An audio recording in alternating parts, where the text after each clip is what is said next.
حضرت جنید بغدادی دجلہ کے کنارے جا نکلے اور آپ کے شاگرد بھی تھے آپ کے ساتھ، تو وہاں بہلول ملے۔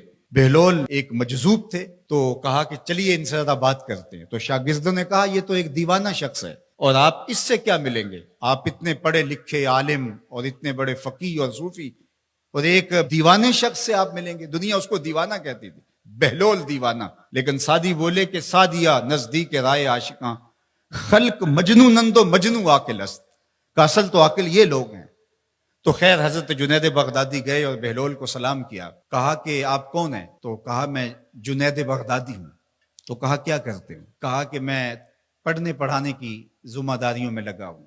تو آپ نے فرمایا کہ کھانے کے آداب جانتے ہو؟ تو کہا کہ ہاں، ہاتھ دھوئے جائیں، بسم اللہ شریف پڑھی جائے، چھوٹا لقمہ لیا جائے اور چبا چبا کے کھایا جائے، اور اس کے بعد الحمدللہ کہا جائے۔ تو بہلول کہنے لگا کہ میں تو آپ کو بہت بڑا عالم سمجھتا تھا، آپ تو کھانے کے ادب کو بھی نہیں جانتے۔ اور اپنا کپڑا اٹھایا، جھاڑا اور ایک جانب چل دیے۔ شاگردوں نے کہا ہم نے آپ کو کہا تھا کہ اس شخص کے پیچھے جانے کا کیا فائدہ، یہ تو دیوانہ شخص ہے۔ تو کہا نہیں میں اس کے پیچھے چلتا ہوں۔ پھر آپ اس کے پیچھے بھاگے۔ تو پھر بہلول نے پلٹ کے دیکھا، کہا کہ کون ہو؟ کہا کہ میں جنید ہوں، آپ کو ملنے آیا ہوں۔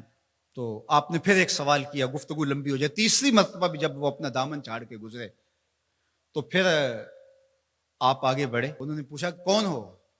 انہوں نے کہا کہ میں ایک عام سا شخص ہوں، تو آپ کے پاس جو ہے وہ سیکھنے آیا ہوں۔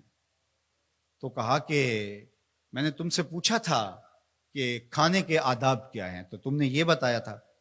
کہا جی میں نے تو یہی پڑھا ہے اور میں نے یہی بتایا ہے۔ تو کہا کھانے کا سب سے پہلا ادب یہ ہے کہ لقمہ حلال کا ہو، باقی لقمے چھوٹے چھوٹے توڑ کے کھائے یا چبا چبا کے کھائے یا جو ہے وہ پانی پہلے پیے یا بعد میں پیے، کہا یہ باتیں بات کی ہے۔ سب سے پہلا ادب کھانے کا یہ ہے کہ لقمہ طیب ہو، لقمہ طاہر ہو، لقمہ پاکیزہ ہو۔ اللہ اکبر۔ تو ہمارے رب نے ہمیں پاکیزہ رزق کھانے کی تلقین فرمائی ہے۔ تو اللہ کے محبوب علیہ السلام نے اس شخص کا ذکر کیا جو لمبا سفر کر کے آیا اور وہ کعبۃ اللہ کے سامنے کھڑا، وہ اللہ تعالیٰ جل شانہ کو پکارتا ہے اور کیا کہتا ہے؟ یا رب یا رب، اشعث اغبر، اس کے بال بکھرے ہوئے ہیں اور اس کا لباس پھٹا ہوا ہے، پراگندہ سی حالت ہے، اور اللہ کے گھر کے سامنے کھڑا ہے، لمبے لمبے ہاتھ کر کے دعا مانگ رہا ہے، یا رب اے میرے اللہ، اے میرے اللہ۔